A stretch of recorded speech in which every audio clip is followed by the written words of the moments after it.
All right. Good afternoon. Good afternoon. Thank you for tapping into Truth and Purpose Nexus. As always, your boy, Truth, also known as Truth is Never Favorite. In the year 23, Top G. We are here to finally get some answers, some clarity, and hopefully a solution to a problem that has been plaguing our community, that has been causing controversy. We've had many discussions along the lines of the amount of funds needed in order to raise a stable family, in order to foster, stability inside of a household to raise functioning adults. And I have a pleasure of dealing with this brother. We know him as the man in these spaces. My good brother, Eda Man. How you doing, brother? Appreciate you having me this evening. Yes, sir. It's a pleasure. I'm sorry that we've been in miscommunication to get this done, but I'm glad that you've been patient with me. So, So hey, the biggest thing is we here now, and I'm definitely ready to have the conversation. yes, sir. Yes, sir. So, it was a couple weeks ago on a show previous with KNR that you had came on later on, where we was trying to discuss was between $45,000 to $50,000 Mm-hmm. enough for a family. Now, this has caused a lot of controversy because people was like, okay, in today's climate, with inflation, the housing market, jobs, everything, that is completely impossible. Mm-hmm. So, before we get to that, I want to know, and if it's okay with you, can you give us a timeline on your progression and growth in your financial situation? Yeah. So I was introduced to money a little early in life. So at a very young age, let's say like 12, like at 12 years old, I started my first business. I started a lawnmower business, and I stayed in a neighborhood that it was the suburbs. So we had about 200 houses. I realized that it was something that I could not do by myself. So what I did is I started hiring neighborhood kids, and what I would do is I would send them to the house. I would give them supplies.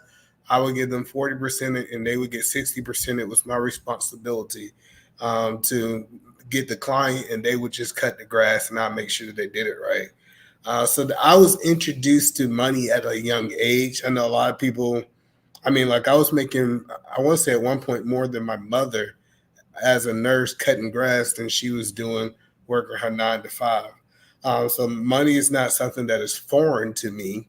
I was introduced to it at a young age. So I got into like the promoting, the club owner scene. We did that for about 5 years. Went into the United States military, and when I went to the United States military, that was the least amount of money that I had made. I learned a lot of things about integrity. I learned a lot of principles about other things, leadership. And what I did is I took the business aspect and the leadership aspect. Later, after leaving the military, started a couple of different businesses. But for especially, I said not even 7 years ago. 7 years ago, I was making about $50,000 a year, and I made it work. So that's why I'm against this idea that you can't make it work at $50,000. Now, I'm not saying that you should stay there for your whole life, but I definitely think that's a good starting point for a family. So I know I kind of made it fast, but a brief is I started at 50,000, and I do pretty well for myself now. So I'll just leave it kind of there. Okay, so you said at one point you said you started your grass cutting business at what age? At 12. Wow. And you So said, go ahead.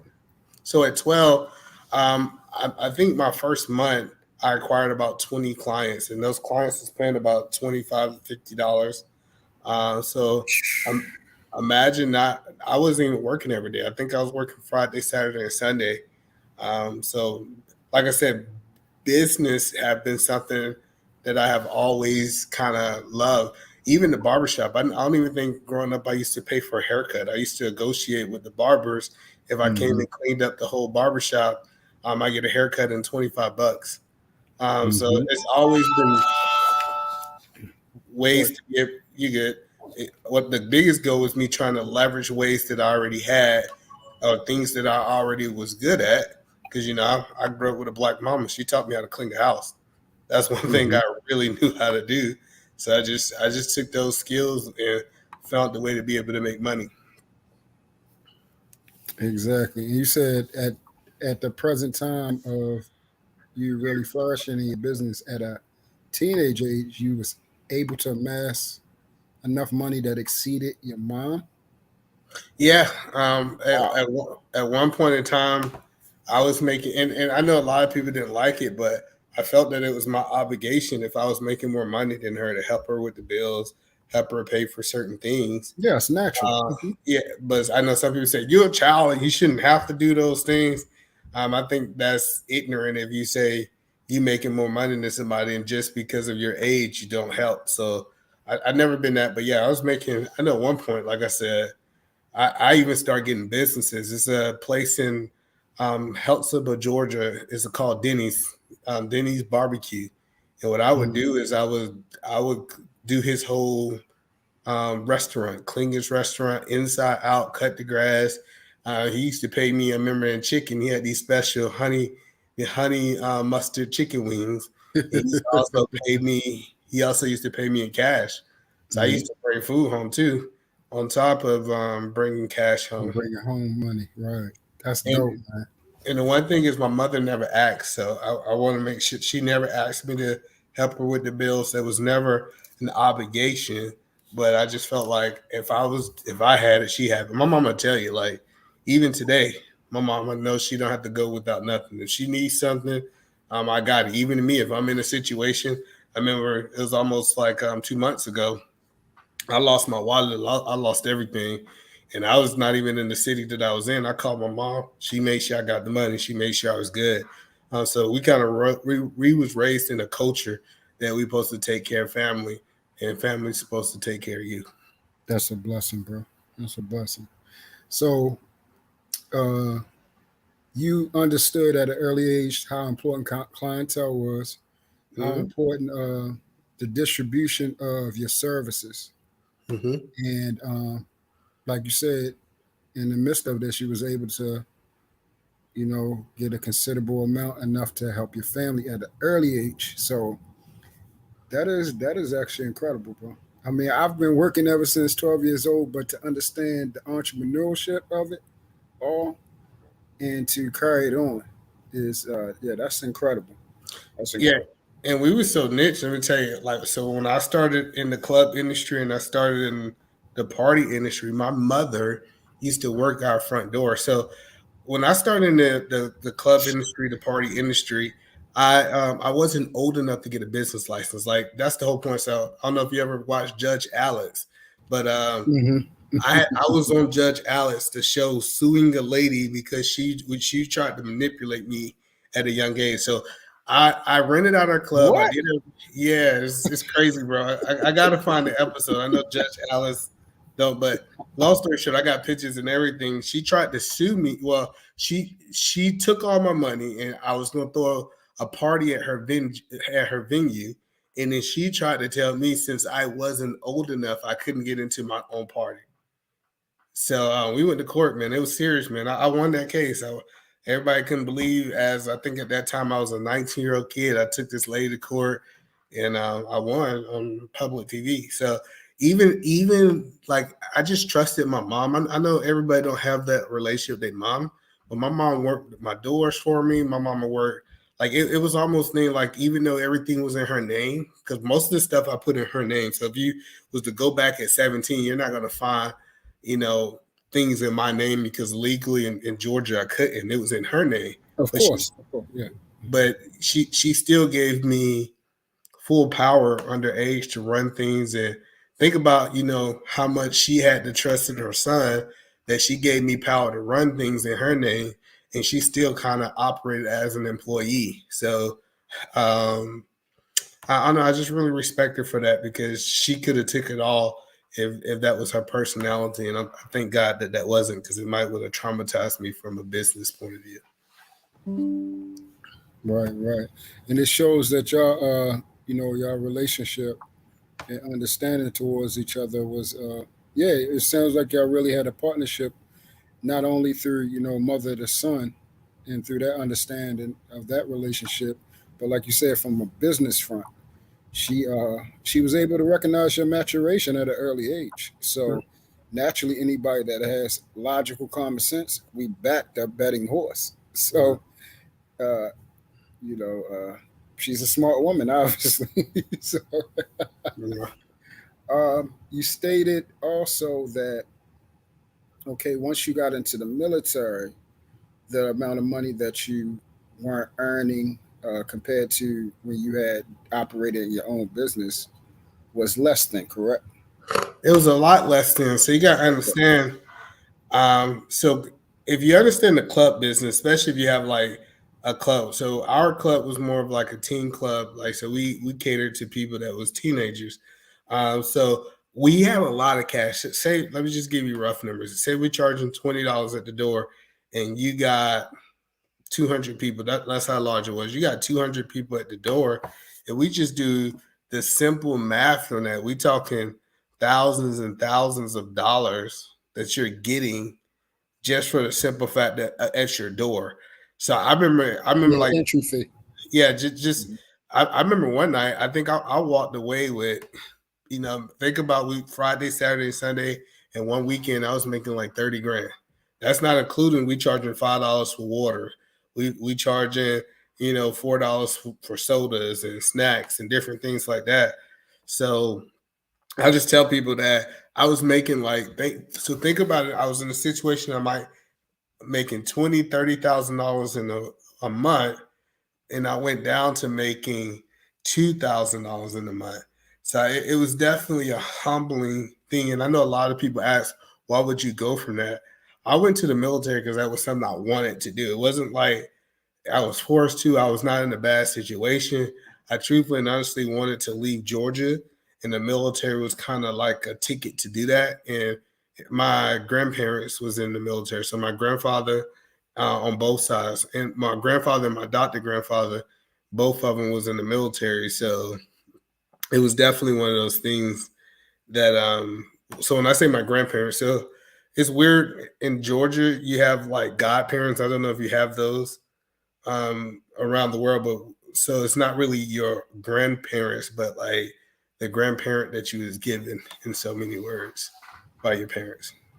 Okay, okay, yeah, I get what you're saying. And so they was in the military. So I had a chance to see the fruits of the military after they served. So the one thing that I knew about my grandfather, he had a paycheck coming in every single month. He was able to literally do anything that he wanted to do. When I say anything that he wanted to do, like we went bowling, and he was the type of person that always cashed out on us. So in my mind, when I saw the military, I saw the ability to be able to have money, but I didn't realize, to be honest, how much money I was making at such a young age. Right, right. And like you said, me just running the numbers through my head, that is crazy. That is crazy. So, with the compensation that was coming through the military, along with the benefits as far as housing and everything like that. So, um, when what was just the base compensation coming in, so I can start from there when you So started if in you, the if military. you enter the military, depending on what your rank, you might be making about 2,025. Most soldiers stay in the barracks when they get in, but say you're married. Let's just give it out there. So say you marry, everything like that. You're looking at the military is going to give you somewhere between 40 to 60,000. So when people tell me that you can't survive on it, you got to remember majority of our military is surviving on this $50,000 that we frown upon, and their Correct. wives don't work. And we know the reason their wives don't work is because every 2 years they're switching duty stations to duty station. So it's kind of hard for their wife to keep a job for the simple fact that they're leaving a new city roughly every 2 years. Right. You got to be ready to pick up and go. Okay. So along with, and that's the money that you take home. No, not necessarily. You might not take all that home. I'm talking about maybe 50, 60,000. Um, you might like that might not be what you take home. Okay, but if you were to group everything together, the benefits and everything like that, it probably would amass to that amount. Yeah, I say because the benefits. So there's two benefits that you actually get in the military. Okay, Mhm. so the one benefit is called BAH. So BAH is what we call housing, right? It's typically housing for the the it's housing. That's what it is. BAH. Okay, I think I seen. Did you get a chance? You was there at Lucky's demo yesterday, right? Yeah, I was there at the beginning. Right. So somebody did mention that. I didn't know what that stand for, but I'm glad. So go into yeah. Okay, go into that. Give me 1 second. I don't know. Can Okay. can you I think this will make it understand a little bit more. Let me see if it'll let me do it. No, it's not gonna. It's not gonna let me do it. All right, cool. No, so I was trying to share. I had a chart, a military chart. Let me see. Did it let me share it or no? I think you Yeah, got it. it's coming in on yeah. Okay. I just click on it. Click on it so that they can see it. I'm gonna zone in on this chart. I don't know if you guys can see it. All right, so because I want to give you guys accurate numbers, right? So if you come into the military, just say as an E1, right? As an E1, you're making about $2,000 a month. So you're looking roughly, in so many words, you're looking at coming into the military making $24,000 a month. All right. So as an enlisted officer, so this is on the enlisted side, not the officer side. As an enlisted soldier, the most you can make after being in the military, let's say this guy been in the military for 40 years. The most you can make as an enlisted soldier, and this is just base pay, is $9,402 a month. And this is the max you can make at the highest rank in the military, um, is about $9,000. So the biggest thing I want to tell you is these people who say they're making six figures in the military and this, that, and the third, I'm not saying that they're lying, but this is a 2023 chart. And it says you come in making about $24,000 a month. And at the end, you'd be making about $10,000. This is not including BAH and BAS. All right. So I want to get into BAS, right? BAH. So BAH, what is BAH? BAH, like we said, this is housing. So what they do is they say, so imagine if you had a soldier making $24,000 because he just came into the military. They're gonna say, what is the average rent for a family of this size? And say if they say that it's like $2,000, right? So that person's going to go from somewhere between $24,000 a year to, let's say, $48,000 a year, right? Roughly. I know I'm giving you a little bit more than what they really going to give you. Then on top of that, BAS. So BAS is to be able to make sure your family have food to eat, right? So BAS is going to be another stipend that they give you. This might be $300 to $500 a month. So this is why I get that $50,000 to $60,000 range that most people in the military, especially coming in, are not making more than $50,000. Okay. That's if you got a family. If you don't got a family, they're gonna force you to stay in the barracks, so you get rid of BAH, and they're gonna force you to eat at the DFAT, so you're gonna be making about $24,000. So $24,000, but they do take care of your living. So the basis of what I'm trying to say, because I don't want to dive too deep into the military, the basis is people in the military are surviving off $50,000. They have 3-4 kids, because these people go to the military, they have about 3-4 kids. And they're making it work. What we have learned is society is lazy. Society is entitled. So when I hear people say that they can't make it work on $50,000, what happened is they have been spoiled and they feel that they're supposed to keep up with the Joneses and they don't want to live on the budget that they currently have. Okay. Okay. Great. And I'm glad you put up that chart because, like you said, there has been numbers thrown around in these spaces about a lot of people making these making this. If it's a possible way, if you could email that to me, it will be very helpful.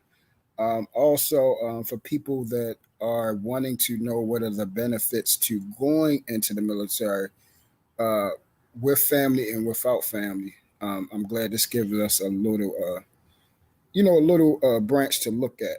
You know what I'm saying?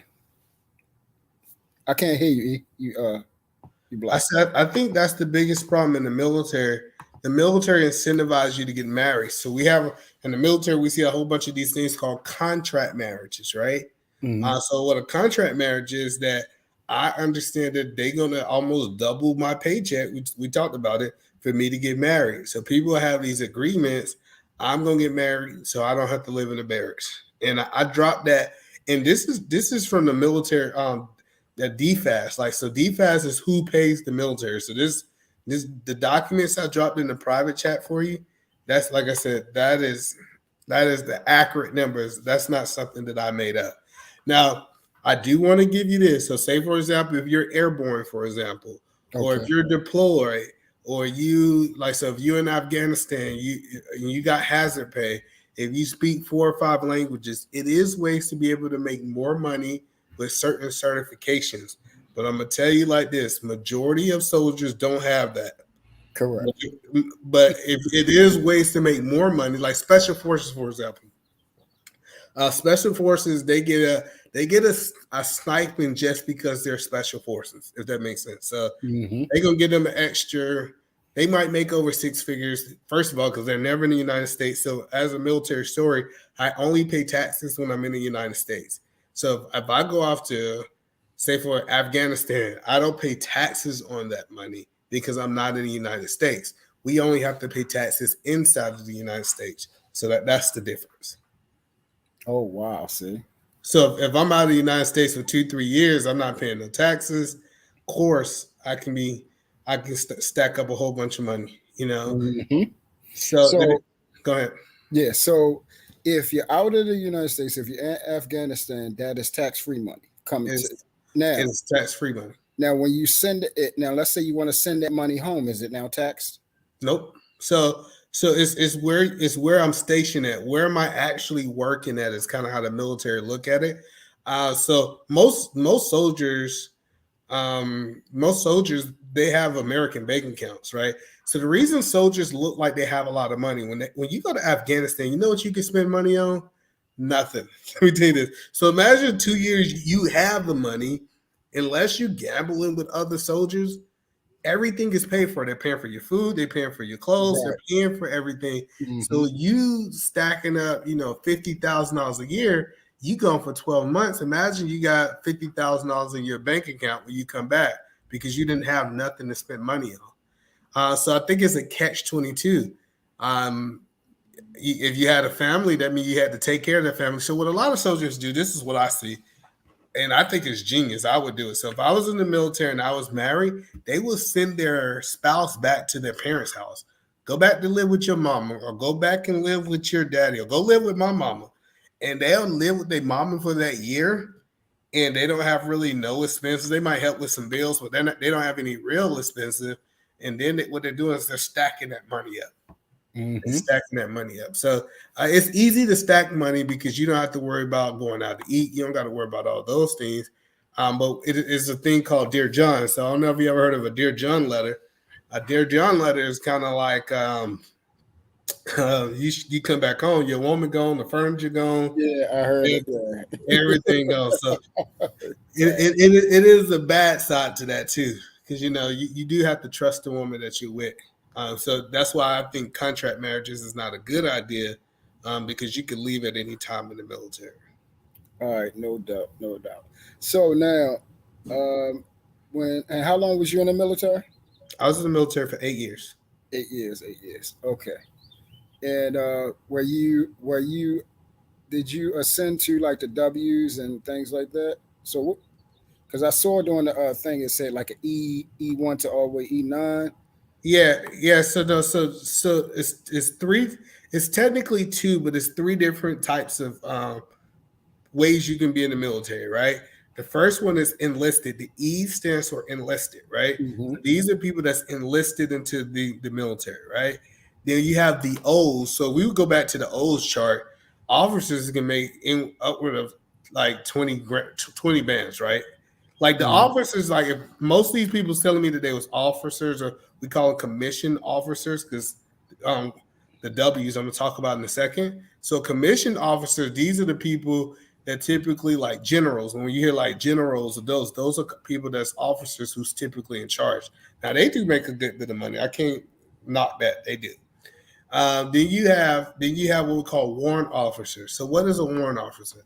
A warrant officer is somebody who is enlisted and they kind of want to go the officer path, and they got like maybe a green to gold, or they put in a package to go warrant officer. So the warrant officers, the W's, are something in between. In between. Okay, gotcha. When I was enlisted. I was enlisted the whole time. Most soldiers, when they go in, you stay kind of where you at. So if you go in as an officer, you're gonna stay as an officer. To be an officer, you got to have a bachelor's, or you have an equivalent to a bachelor's. So you can't be an officer unless you have school. This is what we hear, like JRTC programs, different things like that. But most people that go into the Army, they go in as enlisted. So I was an enlisted soldier when I went in. Okay. Now, after your time served, and thank you as always, brother, appreciate that. What type of business did you go into after when you finally came home? All right. So when I first came home, when I first got out, so it was a transition. So in the military, when I was in, they had something with my last 6 months, you can go and do like an internship, or you could do kind of like a transition into the next thing. So the one thing I did is I met a guy named Chris Cradle. Chris Cradle, he was a warrant officer, and he was telling me that he went into insurance. So me and him, we partnered. We kind of went into insurance. We kind of did our own insurance broker thing, recruiting people, different things. So insurance was my first enter into the civilian world. The reason I liked it is because I never liked it. So the military taught me one thing. I didn't want to have a cap on my income. The one thing that I tell a lot of people, like especially people who have jobs, whatever they do, when I coach them, I ask them a question: what is the maximum you can make at that job? And most people don't ask that question. What's the maximum amount? And in 40 years, would that be something that you can sustain the lifestyle that you want? Most people say, for example, if you start at $15 an hour, the max they're going to give you is like $22 an hour. So it's not as much. And I think most people don't ask that question. People ask the question, what can I do? Because I would take a less upfront if I knew the potential where I can go is a lot higher. So I love that. I love that position because that position was 100% commission, and it was either you swim or you sink, and that's kind of what really introduced me into the traditional sales world. Okay, yeah, because it's all in your hands. Mm-hmm. Okay, so now with the insurance system, this was your own. This was your own business, or y'all went to business for an entity. So we was independent contractors. So basically, we had a company. It's kind of like when we see Keller Williams, right? Real estate agents really don't work for Keller Williams. They have a system that you use, and you just give them a part of the override. So it was ours. It was my book of business. So in the insurance world, we call it a book of business. When you leave insurance, you can sell your book of business. So I didn't get excited about insurance because of the upfront money. I got excited about insurance. Insurance was the first time that I heard I can sell a membership and I can continue to get paid over and over and over again from a membership that I had, from a policy. So what people don't know about insurance, you sell somebody a policy every year.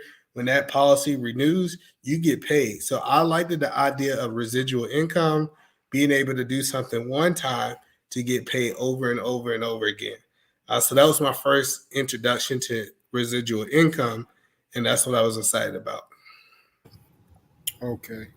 And prior to when you, like you said, you entered into civilian life, your family, were you married at this time?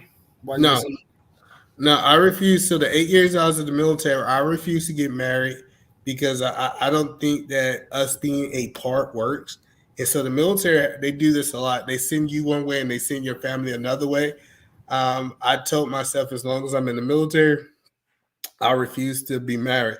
So that was not the path that I took in the military because my life was not equipped for me to protect the family. Agreed. Agreed. I definitely agree on that. Wow. All right. This is great. All right. So roughly when you basically came home and you enter into this insurance lifestyle, what would you say? What okay? When you came home, then did you get married within that year? No. Okay. So I was still single. I was maybe single maybe another couple years, 3 years. Hmm. So no, I was still single. So when I went into insurance was very time consuming. Man, we was working like this was like my first time understanding, working past 12-hour shift. I understood that it was an area after 12. This one we was working 12, 15 hours. So I was focused on building that book of business and hiring. So I was also hiring because in insurance, it's not all about you selling policy. Imagine if I could find a guy like the top G who's really good at this and I can override him. So I was doing hiring, I was still doing training in the field. So I wasn't married at that time. It just wasn't in the capacity for me to get married in. Okay. Great. All right. So all this time you, yeah, this sounds good, man. I'm telling you. Mhm. All right. So roughly by the time okay, so you said about 3 years. And how old were you when you exit the army? And then how old were you when you were exited the army? When you became a civilian, how old were you? So I exited the army. I went in at 19. I was close to late 20s, not really late 20s, early 20s, maybe mid 20s, maybe like Wow. Okay. 27. Yeah. Okay. So we're talking about around 32, 33 that you got married? No, I got married so I exited the army around really 26. So 26, I exited the army, then I ended up getting married 3 years later. So what's About that? 30? Yeah, it was a little bit before 30. I think it was like 28. So it might have been like a 2-year difference. So yeah, it's like really late 28. So my birthday's in December. Because like even though I'm 27, when I turned 28, it was really the end of the 28, the end of that year instead of the beginning. So yeah, Okay. if that makes sense. That's what's up. That's what's up. What's going on, Vic? I appreciate you hopping in, man. Hopefully you can stay a while and pay attention. There's some good stuff here, man. All right, so you got married around, like you said, between 28 and 30, established Hmm. yourself in the army, uh, got into insurances where, I go to this church and one of the pastors out here, that's what he got into. And he's Hmm. making very good money. So, Well, let me say, I'm not an insurance agent no more. That's not what I do. okay, right, Let me state that. So I just got a deal. Being a young guy, I was in my 20s. I had somebody approach me. We was talking about the insurance game. They gave me an opportunity to do something else. I knew it was a good time for me to get off the insurance gig. Like, so you could, if you do it right, you can in insurance you can sell your book of business. So I was looking at ways that I could move and do something different, and I went a whole different path. So okay. So, by the time you got married, okay, so just give me a roundabout ballpark of, because you ain't got to give me an exact number, but mhm. like your first year into insurance, give me in between number that Yes, you I, had I gross. was. I would say my first year in insurance, I might have made like I would say it was close to like maybe 60. Going into my second, I might was close to six figures. Going into the second, then I left. So then when I left it, I went to work a job, and that's kind of so when I got married, I had a job. Okay, so you did the thing once again. You making a lot of money, and then you went back down again. Yeah, I think what it really came down to. So when I left it, I worked for a company called CenturyLink. I don't know if people are familiar with it, but CenturyLink is like a fiber company or different things like that. So when I went there, I think I was making 46,000. Like a lot of people make decisions based off money. I was really building my network at the time. So at this time, I had this CenturyLink, and I also was running two businesses with CenturyLink too. And those Okay. businesses was costing me money. I wasn't making no money starting off with those businesses. They was costing me money. On top of that, I was only making like maybe 46, a little bit over $40,000 at CenturyLink, and this kind of when I met my wife. Okay. So you once again making considerable amount of money, went down to making, average money. So then once you after you got married, where did you establish yourself as far as business path then? So I went into I'm gonna put y'all on some game, right? So That's what we're here for. I was asking myself, how can I make a whole bunch of money and I don't have a degree? Because I think I was in college at that time too. I was like, how can I make a whole bunch of money where I don't have a degree? And what I did is I started taking people to coffee, right? So I think I was taking lawyers to coffees. I was taking real estate agents to coffee. I was taking a whole bunch of people, and I'm just taking people to coffee. Hey, I buy you coffee if you let me pick your brain. Um, Long story short, I ran into this lady, and this lady was telling me that she was making about $100 to $150 an hour. And I was like, oh, cool. What you do? I'm pretty sure you got a degree, or you have this, or you have that. And she said, no. She said, I am a mobile notary. I'm called what we call the signing agent. So typically people who work swing shifts, and I was married at this time, people who work swing shifts, a mobile notary go to them with their home documents. They sit down with them, and then they sign the documents, and they get about $100 a pop. So me at the time, I'm like, babe, you need to do that. You know what I'm saying? So I'm like encouraging her to become a mobile notary, just because I kind of want to know what my wife was doing. I got licensed, I got doing it, and then I start making $150 an hour for just sitting let's say up to, because sometimes you only get like 85. It depends, but it depends on what city you in. But I was making it was a different aspect because I would go work a job. We thought $25 an hour was good. Imagine you could be an entrepreneur in the mobile notary game, and you making, at one point I was doing 10 appointments a day. So what we looking at roughly about $1,500 a day. So that's a mobile notary. A lot of, especially other people, I'm gonna say it that way, a lot of other people do that. It doesn't cause a degree, as long as you have a clean background. So you can't be a felon, you can't do all that stuff. But if you got a clean background, you can start signing some papers, which is very easy to learn. National Notary, the NNA is what we call it, National Notary Academy, that take you through how to get certified. And then you start making $150 an hour, but you still have to build that book of business. Correct. And this is something, see, and it seems like you always get back into what you're great at, which is basically selling yourself. Yep. That's beautiful, man.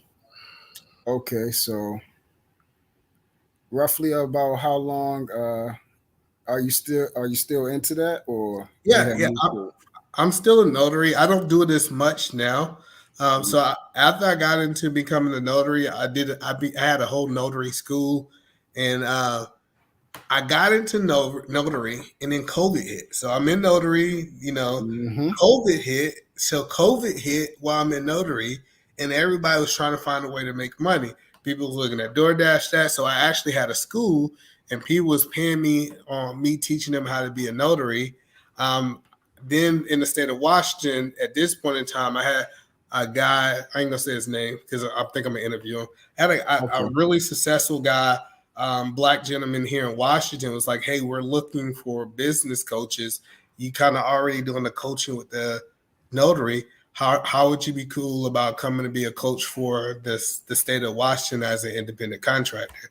So, and this is all about networking. So many people don't know about that. So me getting into the business coaching, they gave us about 6 to 7 people that have businesses, and our responsibility, the state of Washington. So people don't understand is most states they have a fund for we call them people of color because it's not just black people. So you're talking about Mexican, like people of color. Let's just say that they have a fund for people of color. But what happened is it's not really known. People don't know about it. So what happens is they have this fund, they don't tell anybody, and they have like what we call an expiration date. If people of color don't claim that fund, they take that funds and they typically give it back to other groups because they say that people of color don't want it. That's what it is. So here in the state of Washington, they had a whole bunch of money. I mean, when I say a whole bunch of money, they had a whole bunch of money that was given. Grant found a way to get this money. And what we did is we gave that money back into giving them either support or finances to help black businesses here in the state of Washington get ahead. And I was a part of the coaching. I'm still a part of coaching, developing, taking people to the next level. Imagine true you starting a new business, and if you complete out the program that for the state of Washington, they write you a check for $10,000.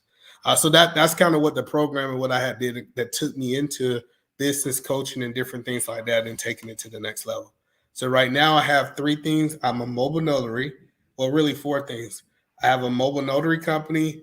I'm a business coach for the state of Washington. I also do private consultations. And I also run a reseller business to be able to give out phones, tablets, different things like that. And then I'm an overseer for a private international travel club. So those are the 4 things outside of those are 4 type jobs type things. If you want to look at it from like labor, but I'm also into like Airbnb. I own Airbnbs and different things like that, but that's more of like a passive type thing. Right. But based off of what you named, because like the guy was telling you that go to my church, he's actually a millionaire. And he was explaining to me, based off of what you said, you have basically 6 streams of income coming in consistently. He said if you want to actually, get into the high 6 figures and until becoming a millionaire, you need 6 streams of income. And like how you said, you have 4 where you can basically say like, fortified, and those are consistent. And you said you got 2 other ones that are bringing residual income coming in. That's great. Yeah. So you just did state that you currently are still able to train other notaries. Is that specifically only in Washington, or that's any state? I technically can train. I'm licensed to train in any states. It's just that like you kind of seen it. I have a lot in my schedule right now. So between doing coaching for the state, doing private coaching, running a resale cell phone company, right? And like I just have so many moving parts. I can train it. I can help people do it. But it's rare if I take on a new client, especially that's out of state, because most of the people that I train with, I take them with me. Instead of me saying, hey, this is how you do it, I say, hop in the car. Let's get in the car and let me go and show you how to make $150. Let me show you, let me show you how to make $400 a day. And they ride with me. I'm more of a hands-on. Hands-on, yeah. So I have did people out of state. They have been really successful. I done had some people in Texas. I helped some people in Georgia. I do know how to help people, but I prefer not to out of the state of Washington for that. But I tell people mobile notary can be a thing, but it's one of those things about, I think you got to have a little money going in. I'm not saying you got to have a lot of money going in, but a lot of my clients, COVID happened, I was going to title companies. One of our biggest clients is American Title Company, right? During COVID happened, I showed up with coffee. Hey, here's coffee, here's donuts. I know that y'all guys are separated from the world, but I just wanted to bring a little light. I'm a mobile notary in the area, and I wanted to see if you guys was taking on any new mobile notary. So I think you do. As an entrepreneur, I know a lot of people say you don't need money to do it, but it was a reason. I just quit my job. I had a job up until, I want to say 6 months ago. So I was doing all of these businesses, plus I was working a job on top of it. So when I was telling people that I was working 15 hours a day, people thought that was an exaggerated number. Now, I wasn't working 7 days a week, but 4 to 5 days. No, 15 hours is 15 hours, bro. So yeah I ain't looking at that as, no, that's crazy. But I was working that time not because I had one job. I just was really feeding the six streams of income. And Mm-hmm. then I have a business coach. Me and my business coach sit down and he was like he really just shedded some light to me. It's like, why do you still got this job? He was like, income is not a problem. You making a whole bunch of money. Why do you still have it? But I think it was at that point in time I didn't want to let go too soon, but I felt like I held on to that job way too long. Like, because I'm looking at just our income in my businesses. Since I left that job, I might have tripled the income in my businesses just because letting that job go. And I wasn't making that type of money at the job to even hold on to the job. But it was just a whole bunch of wasted time. And I'm pretty sure, True, you grew up with the same type of parents I grew up with. They told me go to school, get good grades, and go out and get a job. And you know what I'm saying? And I think we all have this sense of validation if we have a job, especially if it was, I had a good job too. So I had a good Mm-hmm. job. It didn't really take that much energy. I made decent amount of money. But eventually, when I talked to my business coach, he said, let it go. He said, let it go. And that was one of the best decisions I made. I'm letting that job go. Right. And I guess I would look at it that you stayed longer because of the consistency of it, and that Yeah. it was like a sure thing versus. I know why your business coach told you. Well, I'm gonna say based off of hearing and understanding where you came from. He's like basically, it's good to let this go because of who you are. Like the Yeah. more you put yourself out there, like you said, you tripled your money because of who you are. So. Yeah, and I think I held on because so the reason people hold on to jobs is to give you certain level of benefits. Mm-hmm. I knew I was having a baby, right? Mm-hmm. The safety. Mm-hmm. Back to back at that. So I'm having two babies. I got a 2 year old and I have a 4 month year old, right? Mm-hmm. So I knew even though I had the money, me just having a job is going to pay for the healthcare, the majority of it. You know what I'm talking about? So Right. I didn't want to pay the out of pockets for healthcare. So the job was something that gives that. The job also had a match. So I had a job that had a match. So a lot of people don't know about this, but this is the first thing I tell people. When you're negotiating your salary, upfront money is not that important. I know people love upfront money. I want to make 60, 70,000 a year, or I want to make $250,000 a year, depending on what tax bracket you're in. The number one thing that I always ask think is, I say, hey, do your company have a investing match or a 401k match? Those are the questions that I'm asking. First of all, that money is going to be tax free. And so the job that I left, they had like I think a 1.5% So say for example, I think you max out roughly around 12,000 a year, right? So I Mm-hmm. can invest 12,000 in like my 401k. What they would give me roughly was like I want to say like $18,000. So imagine I get $18,000 tax free that can be invested in my 401k every single year. So those are the type of things I tell people to look for because that's 18,000. So if you're making 60,000, if you look at the 18,000 that they're matching, you really making what's that? 96. Yeah. So 96. Yeah. yeah. So but that's the key too is that you can negotiate your salary on other things and benefits that's not upfront. And most companies like giving that type of money out. You know why? Because it's a tax benefit for them. Like the reason they have these matches and they match your 401k plans and different things, the government pays them like certain tax incentives for being able to pay those type of things. So Mm. Okay. Wow. So I mean, every as this is crazy, and mhm. this is the one thing that I say that we need to make a focal point is if we're in this big stream of what I say currency, and what I mean by currency here on YouTube, I've always told them everyone that our greatest currency is not money, it's each other. Like Yep. your wealth of knowledge that you just provided for us in 50 minutes of time, Like I'm going to be reviewing this continuously. Hopefully, those who watch this will be reviewing this continuously. And like how you said, you brought those people coffee, so man, I'm going to be picking your brain a lot more, and hopefully, Yeah. Lord willing, they do the same. So and even today, I tell people I'm really good at that. If I know that somebody has information that I don't have, I'm gonna take them to dinner. I'm gonna take them to coffee. It's crazy to me.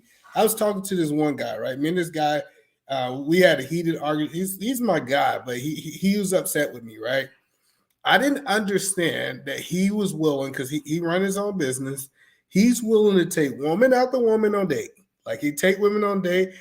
He done told me stories. He done spent $400, $500 on the date, right? But then when I tell him, hey, if you can get around somebody that is worth their weight in salt, right? If they're worth that, like, somebody, they are a means. Like when I first got into the Airbnb game, right? One thing I did is I wanted to find somebody who was doing Airbnb big in my city. And what I wanted to do is I wanted to take them to dinner. We went out to dinner. That person ordered a steak. I think that we went to a restaurant. I might have spent $200 on them, right? And then everybody was like, "That's crazy! You spent $200." But people spend $400 or $500 on a date in the idea that they might get some booty. You know what I'm saying? I think it's just crazy. I think Say that again. There we go. it's like they're like, "Hey, I spent $500. I might get some." When I know for a fact if I spend $200 and I ask the right questions, I'm gonna get the game. You know what I'm saying? So, and that's what I did. I went out and we sat there for an hour. And I had a notepad. I tell people, I always have a notepad, right? I have a notepad, and I know it might be weird because when I go to dinner with people, especially when I'm picking their brain, I got a notepad and I'm asking them questions, and I'm just highlighting the stuff that they're saying. I'm highlighting what they're saying. I'm putting the stuff down. I'm just gaining the knowledge, this, that, and the third, and then I'm just trying to make them into a friend. So that same person, he was like, "Hey man, I'm getting ready to close on this. Can you help me out? I need a notary." And I wanted to become an asset to that person. That person called me a while ago. He said, "Man, I want to walk you through this flip. I know you in the Airbnb game, but I want to teach you what I'm doing." Because since I made him a friend, since I added him to my network, since he always can reach out to me, he literally gave me a notebook, like literally a notebook. He gave me this notebook, big old notebook, like thick notebook with a whole bunch of paper. He said, "This is step by step on how I flip houses." And when I say step by step, it's like how he processed the houses. He literally, for his contracts, I didn't know that you could be this detailed. He go and he do, like I'm looking right now. He go in detail and says, "This is what I want in every room. I want this faucet. I want this cabinet. I want this." Like when I say that, he know everything that's in that house, what it's going to cost before the deal is done. Before they even make the deal, he said, "This is the house. It's going to cost me this exact amount of money. I'm going to make 30 to 40% profit before any deal, any papers is signed." And I think you just got to find a way to make best $200. What I'm saying in so many words, best $200 I spent on taking somebody to lunch, a stranger. So I really think that's kind of what it is I need to get around people, I need to get around people who got more knowledge than me. When I first started getting on YouTube, I'm trying to tell you, I booked a section with him. It was like $100 and some bucks. I can't remember. And what I did is I started picking his brain because I feel like if he mastered YouTube, why wouldn't you pick his brain? Because the one thing what I have learned, if I spend my money on knowledge, it's going to come back to me. And I think so many people trying to get free knowledge, which is cool. You can find a whole bunch of free knowledge, but I don't want to talk to somebody who did something 40 years ago. I really like to talk to people who's doing stuff right now. And I think a lot of people, what they do is they say, "Well, I go talk to this guy, Bill Gates, who created Microsoft such and such years ago," which he's still running Microsoft, but the rules of engagement for business is totally different for starting a business now than when Microsoft was started. So that's just kind of my idea behind picking people's brains to have more knowledge than you. Right. So we're closing out. So roughly, so people can understand this, and hopefully they paid attention to the numbers that you laid out. They paid attention to how you was earning a considerable amount of money, and then you went to making down half that, and still was able to maintain until you got to your starting. I mean, to your next point. You was always in a position to grow, but what a lot of people don't understand is sometimes you have to go and make less in order to get somewhere. Like how you were saying, hey, Well, 60. Go ahead. I want to say this, True, before we close out, because this Mhm. is an important part. Throughout, when you heard the highs of me making 85, when you heard the highs of me making 100 sometimes, when you heard the lows of me making 50,000, do you know throughout that whole time, I maintained a $50,000 lifestyle? Yes, yes. That's where I was about to go ahead. Go ahead. Go ahead. You finish it out for me. I So, seen it. so what I'm saying is that even though I got these large pay raises, like even now, like me and my wife was having this conversation, it's just like we making a whole bunch of money now, but we don't spend money. I know that sounds Mhm. crazy, but like I was talking. I remember we was over at Angry Man show, and Angry Man was talking about, I got these Versace glasses and I got the bins outside. I don't spend money like that. Like Exactly. last year, I got into a problem last year that my tax man, he called me up and he was like, "Bro, you gotta spend this money. If you don't spend no money, we got to write a big check to the IRS." And that's you don't want to be in that situation. Let me tell you, you don't want to be in that situation, but you also don't want to be spending so much money that you broke. Because it's easy for like time throughout my whole story. It's times that I, what I liked about when I was switching careers or I was switching the different things that I was doing, when I was switching out all those things, I wasn't making financial decisions. It wasn't about money. It was about where did I want to go in the next stage of my life, and what kind of connections and what kind of asset do I think that's going to be. See, if you always making financial decisions, you always moving somewhere because of you make this amount of money or this amount of money. I think that you'll be ruled by money, and that's why in my career I was able to take a less paying job for that reason that it was not all about money.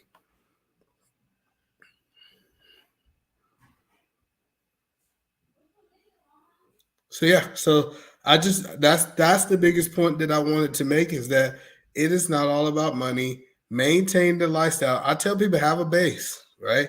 This is why I'm a big advocate of home buying. See, if you're renting somewhere, you don't know what your rent going to be for 5 years from now, right? So 5 years from now, if you renting somewhere, your rent might be extremely high. They might do an increase because of inflation and all that kind of stuff. The one thing that I do like about home buying, that price is locked in. For the most part, I understand the taxes can increase, but for the most part, if you paying, whatever your that rent is, it's gonna be the same. All right. And I'm glad because I was just bummed, but I'm glad you finished it off. And which I told so many people that when I do and I am able to make a considerable amount of money, that I will continue to maintain my way of life Mm-hmm. that I am currently living now. And I said that's the key. The problem with the people in our community, as soon as we earn a considerable amount of money, then we start going into the things that pleases us. Mm-hmm. And now we Lifestyle like, creep. It's right, called lifestyle creep. Yep. right. So now it's like, oh, I have the money to get what I always want. Let me go get it. No, Mm-hmm. still maintain your way of life and enjoy the stability and still enjoy the fortitude of it. Mm-hmm. And like you said, even with your ups and downs, where you made a considerable amount, you maintain that $50,000. Mm-hmm. That's beautiful, bro. Yep. That's beautiful. So, Eda, man, thank you very much, brother. I appreciate this. Like I said, I'm going to be watching this over and over again. Lord willing, others will come in and do the same Mm-hmm. because we already know, as people we've seen on other spaces, this is quote unquote Patreon level type of information that you're giving to us for free. Yep. You feel what I'm saying? So hopefully, they come in here, take full advantage of this because it was a pleasure for me, brother. I learned so much just now, and I appreciate you taking all your time. Like you said, you just got finished coming back from wherever you was at. You was very busy, so I appreciate you, bro. Well, first of all, I'm gonna say I appreciate you having me over. I think what happened is so many people are trying to attack people on YouTube, and I feel like this is just a time for us to really, find out some more game. And like you said, Patreon level that you didn't have to pay for it. I'm not knocking anybody who have a Patreon, but I think it comes down to when do we stop talking about each other and we start talking about moving forward. I was in this meeting today, and this guy that I really trust a lot, he was talking about how so many times in our culture it's like a merry-go-round. We go around, it's a lot of noise, it look good, it feel good, but if you get off of merry-go-round, you end up in the same places that you started at typically. So the goal that I'm looking at is how do we start moving forward? And us moving forward is really talking about how can you be able to not try to keep up with the Joneses and to sustain a lifestyle that you know is sustainable by the income that you're making. Absolutely. Well, thank you for your time, brother. Happy birthday to your beautiful baby girl. I know Yeah, y'all about to enjoy yourself. We Y'all about to show party. We about to have a good time. No doubt, no doubt. I talk to y'all later. Have a good day. You too, brother. Have a blessed one. Thank you. Yes, please go like, subscribe, share, and support Either Man Williams. That is his handle on YouTube. Thank you guys for stepping in, coming in, batting your eyes over here. Hopefully, you guys take a chance to adhere to some of the things that he shared. Again, I will be investing some time in this to go back to the beginning, rewatch it again all the way through. Um, reach out to the guy. Maybe he can fill you in with some other ways that if you guys got your own personal business, how to go in what direction. He basically gave us a timeline of how he maintained himself, built himself up, maintained himself, got to his family lifestyle, maintained his family lifestyle, and here he is in his present form. The main thing he shared with us is about selling yourself, and consistently he was placed in a position to be who he was. That's why I stress that people got to find their purpose and find out what your gifts are. And the main way you find out your gifts is by building a relationship with God. Building a relationship with your creator, building that relationship where you know God as Father through Jesus Christ. I stress this because it's actually essential. And either man to tell you. That's where his faith is at right now. And that's where his family puts their trust in. And this is why they are successful. This is why they're together. This is why they're unified. And this is why he will always have a hedge around him.